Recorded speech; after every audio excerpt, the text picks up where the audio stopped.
Ce qui semblait sans lien avec l'informatique est devenu la base de la typographie moderne dans les systèmes d'exploitation. Mais absorber des informations aléatoires ne suffit pas.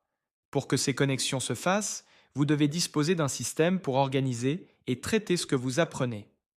L'une des meilleures méthodes consiste à tenir un système de prise de notes interconnecté qui vous permet de créer des ponts entre différentes disciplines.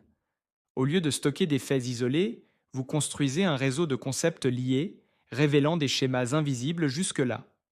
C'est ce qui transforme votre apprentissage en toile complexe et riche de savoir. Un autre élément clé est l'usage des métaphores et des analogies.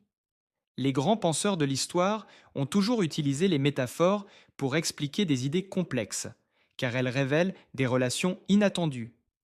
Einstein, par exemple, a utilisé la métaphore d'un ascenseur en chute libre pour illustrer sa théorie de la relativité.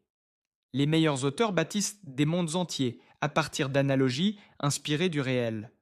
Si vous aspirez à devenir un polymathe, habituez votre esprit à chercher en permanence des parallèles et des connexions entre des domaines de connaissances variés.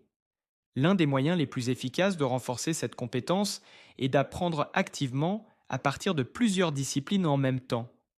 Au lieu de se concentrer sur une seule matière de manière isolée, essayez de combiner différents domaines. Par exemple, si vous étudiez la programmation, intégrez en parallèle des notions de design. Si vous vous intéressez à l'histoire, associez-la à la psychologie. Cette approche pousse votre cerveau à créer des liens inattendus et à faire émerger des idées puissantes.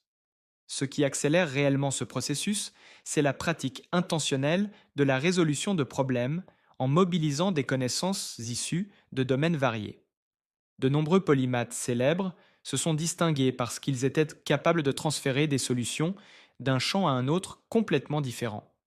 Nikola Tesla, par exemple, a fusionné l'ingénierie électrique avec des idées issues du magnétisme et de la mécanique pour inventer des technologies dignes de la science-fiction.